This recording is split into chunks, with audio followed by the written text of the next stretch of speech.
When we believe, we travel together. We belong together. We are aware, turned outward, tuned inward, seeing only for the moment, mind unfocused, speaking quietly through the distance to each other. We begin to take form as we move, searching in harmony, and we dance. And on the wind and the elements, on memories learned between cloud and earth, until the light calls us home.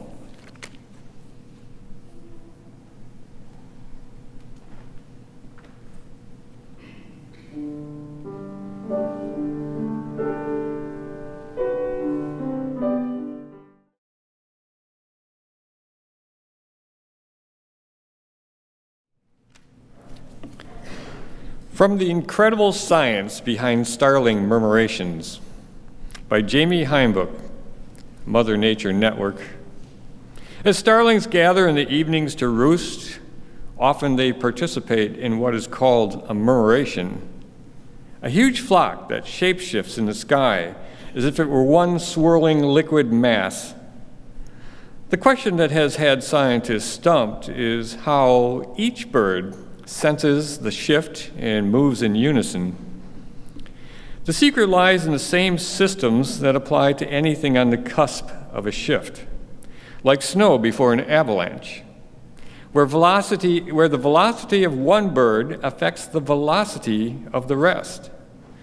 It's called scale-free correlation. And every shift of the murmuration is called a critical transition. Giorgio Parisi, a theoretical physicist with the University of Rome, led a research team looking into the amazing movement of starlings and wrote, "The change in behavioral state of one animal affects and is affected by that of all other animals in the group, no matter how large the group is. Scale-free correlations provide each animal with an effective perception range much larger than the direct individual interaction range." Okay. Thus enhancing global responses to perturbations. Because the size of the flock doesn't matter, a huge flock is able to respond to a predator attack as effectively and as fluidly as a small flock. No matter the size, the system works. If one bird changes speed or direction, so do the others. The question remains, however, how does an individual bird spark a change if all are busy responding to the movement of everyone else? And more importantly, how do they do it so incredibly quickly?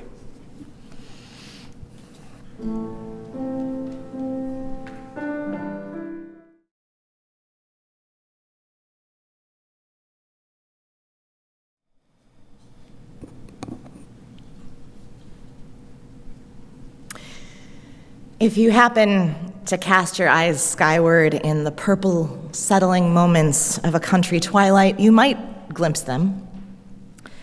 Their tiny winged bodies all rise together, sometimes hundreds of thousands, but all in unison. Out of nowhere from the treetops, a cloud of black specks silhouetted against the violet sky.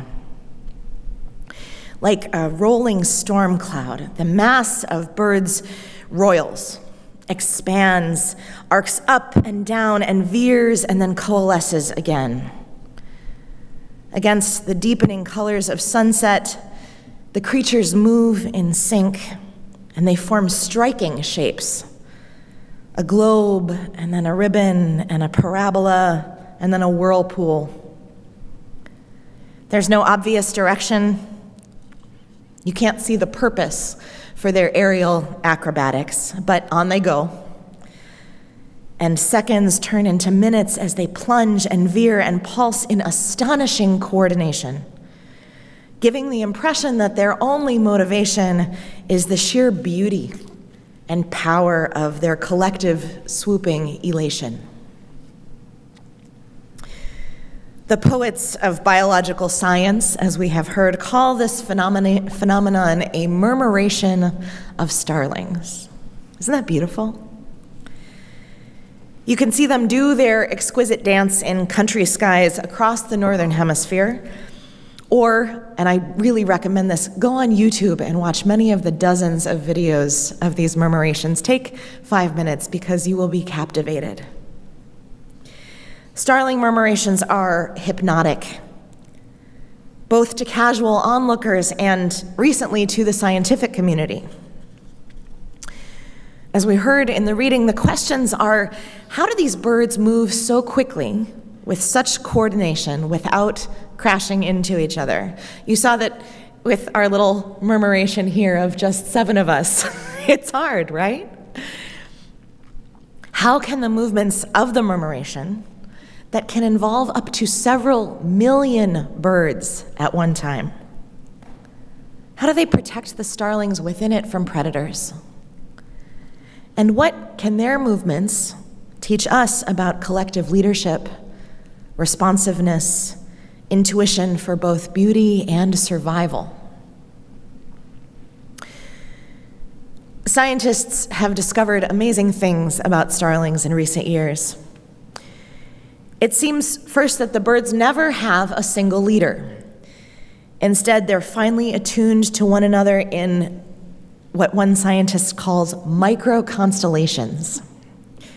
As one description puts it, measuring how a change in direction by one bird affects those around it, a 2010 research team discovered that one bird's movement only affects its 7 closest neighbors.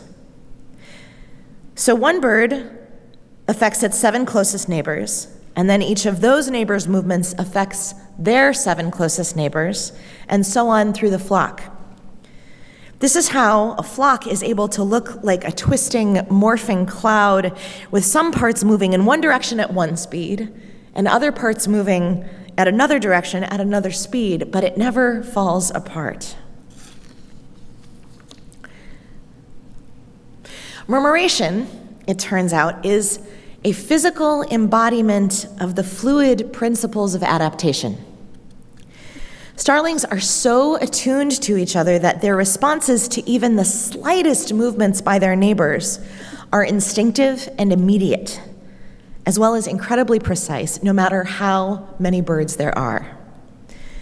One observer writes, when one starling changes direction or speed, each of the other birds in the flock responds to the change, and they do so nearly simultaneously, regardless of the size of the flock.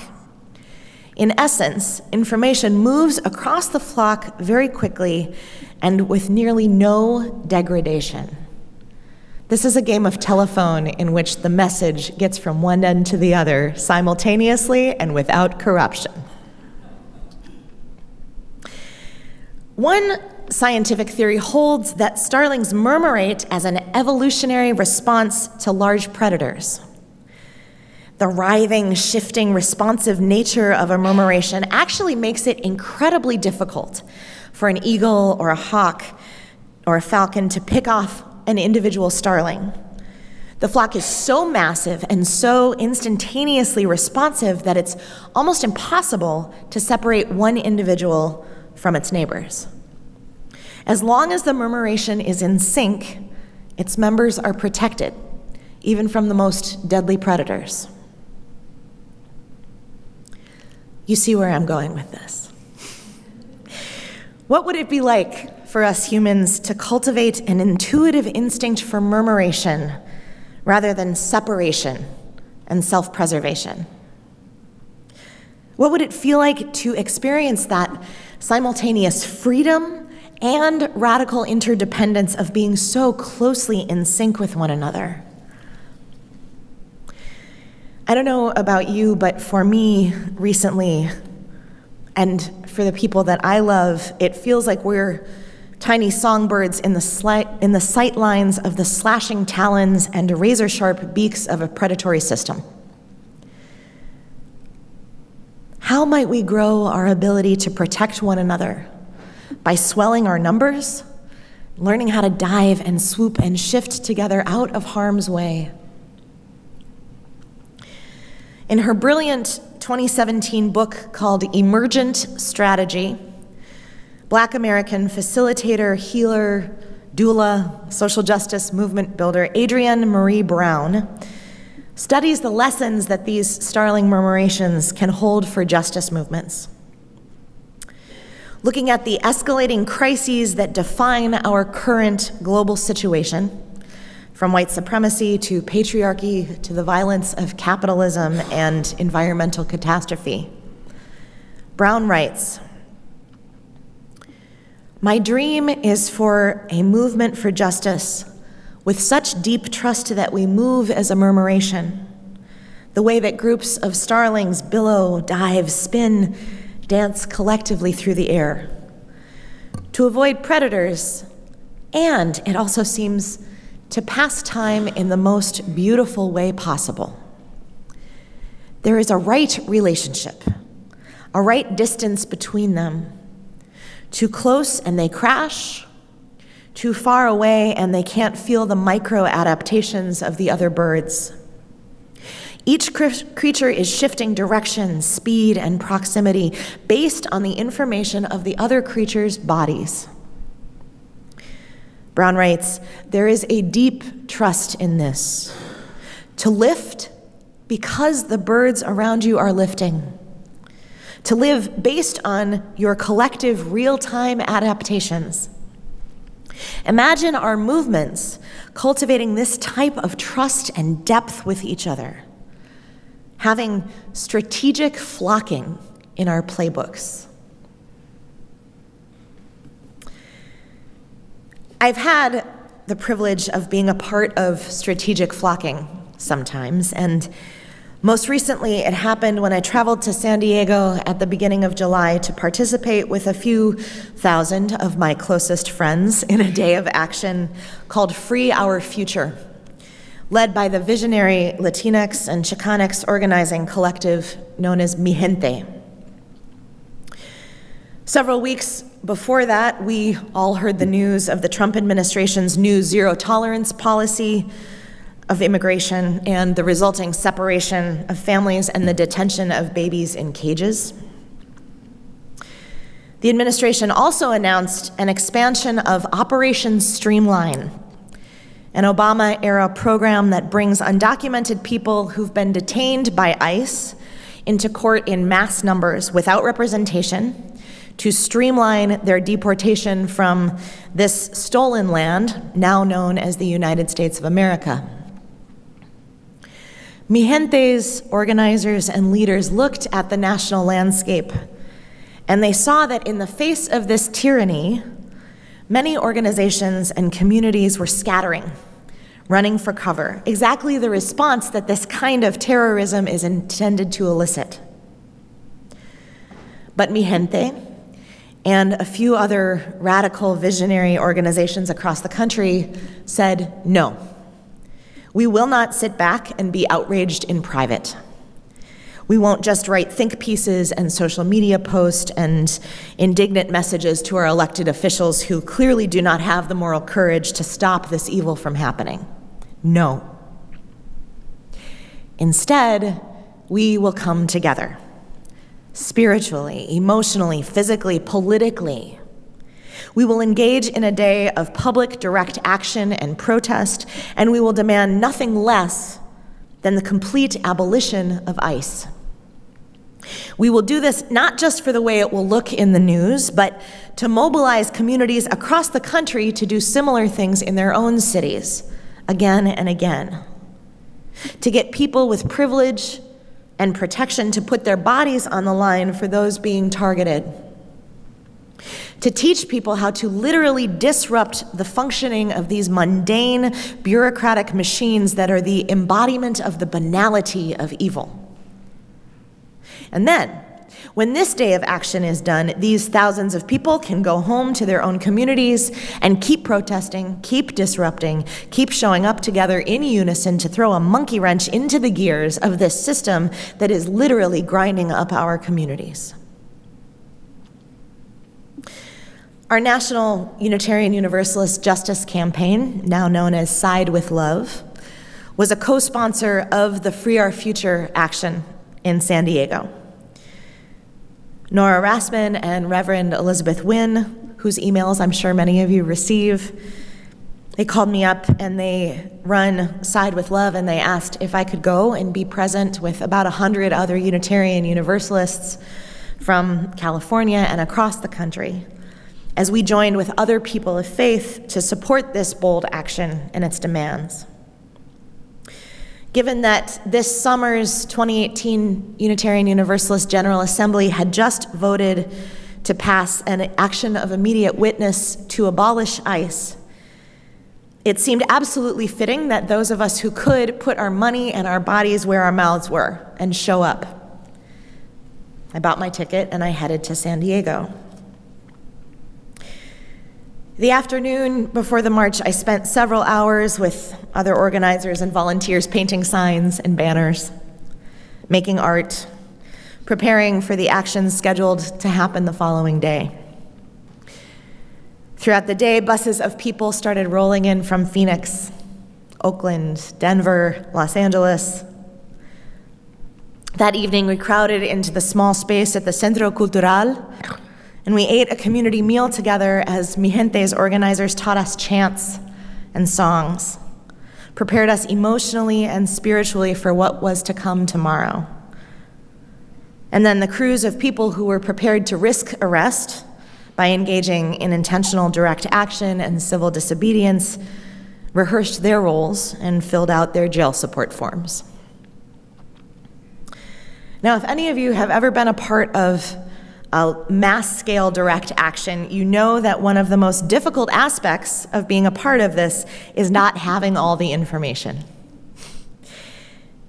At this action, for example, the several thousand of us who were simply there to march and protest were told to gather at 9 a.m. at Chicano Park and to be prepared to walk a few miles to an undisclosed location. We didn't know where we'd be going, how long it would take, what we'd see when we arrived.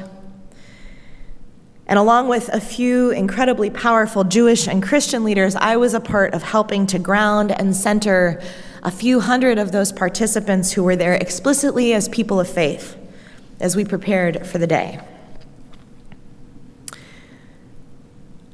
And I want to say that to everyone's credit and to my surprise, in spite of the fact that this largely white, largely documented, largely privileged contingent of folks who were very much used to being in charge and having enough information to make an individual choice about whether to participate or not every step of the way, this group of people swallowed our trepidation, stuffed down our individual brilliant ideas about how we could do things differently, quelled those questions.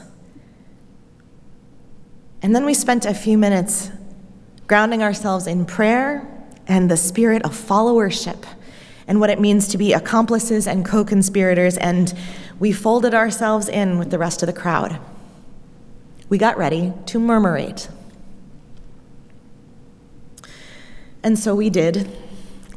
Like starlings looking to our closest neighbors, there would be a group of UUs from one congregation who then were shoulder to shoulder with UUs from other cities, embedded within this broader faith community, and then shoulder to shoulder with this giant crowd of humans, 3,000 people from dozens of states and countries and backgrounds and experiences who all filled the downtown streets with our bodies and the air with our voices. As we did, our comrades who had trained and planned to intentionally risk arrest deployed their actions, blocking doors to the federal building where the ICE headquarters were, interrupting deportation hearings, rappelling off a hotel and dropping a giant banner hundreds of feet in the air that said simply and fiercely, "Free our families." It was beautiful.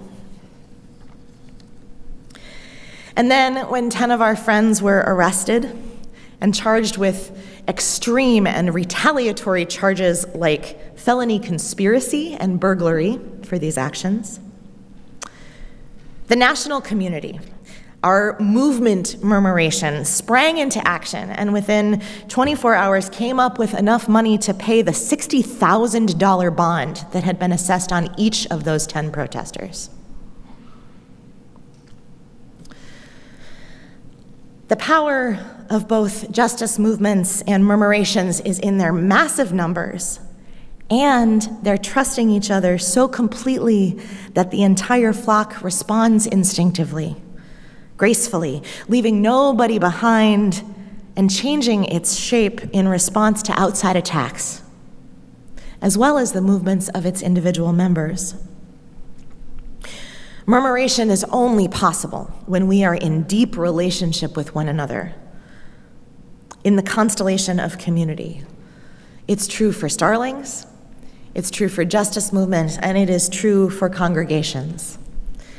So I want to end today by inviting us to think about what strategic flocking as religious communities looks like.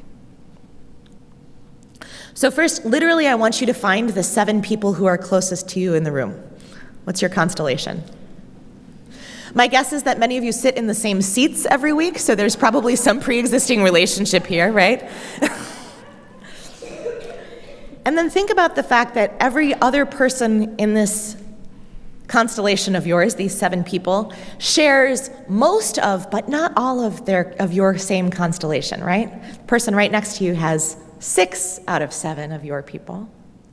But then there are more beyond and beyond and beyond, but you are all connected because of those little tiny Venn diagrams of overlap, right?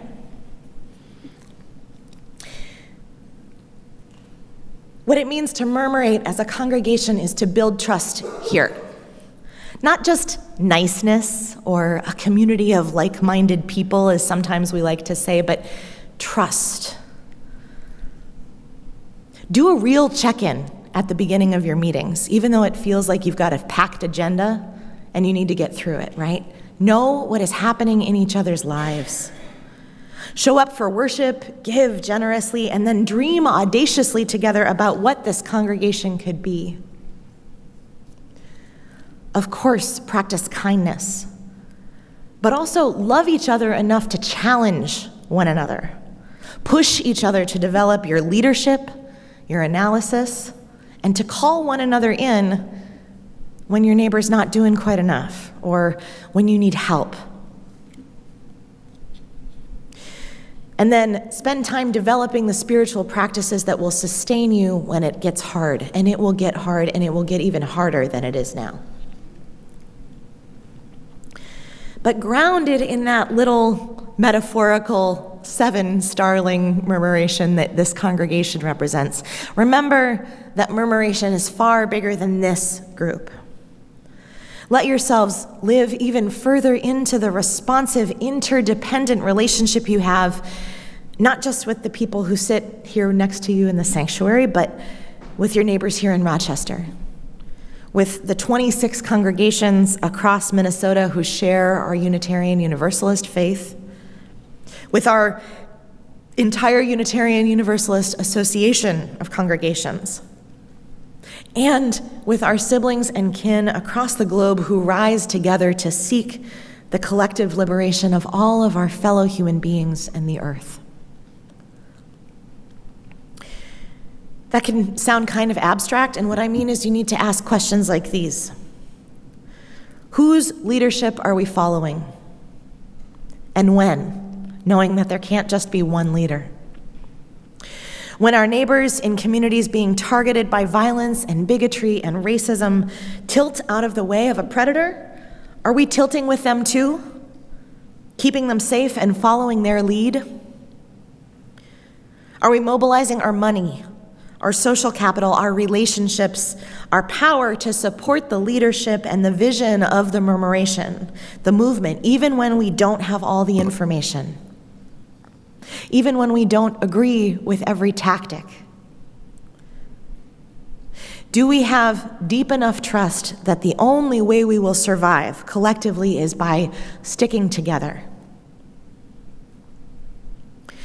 When we practice it well, covenantal community is an expression that our faith, that the responsive, intuitive trust of relationship and shared movement will guide us as we fly, no matter what comes our way. Adrienne Marie Brown writes, "How we live and grow and stay purposeful in the face of constant change actually does determine both the quality of our lives and the impact we can have when we move into action together." So, dear starlings, the skies are beckoning. They are calling us forth in this moment, looming predators on the horizon, but also the possibility of beauty in our togetherness. Calling us forth to the beauty of shared flight and the tethering forces of relationship. Let's remember today that it is only together that we are truly powerful. It is only in our radical interdependence that we are truly free. May our murmuration be for a blessing. Blessed be Ashe and Amen.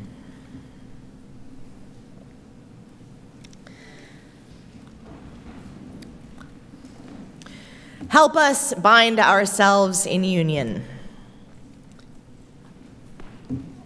Help our hands tell of our love. With thine aid, O fount of justice, earth be fair as heaven above. Friends, you are a blessing to the world and a blessing to one another. Trust that blessing, trust one another, and let us go forth and murmurate. Go in peace to love and to serve this beautiful world. Amen.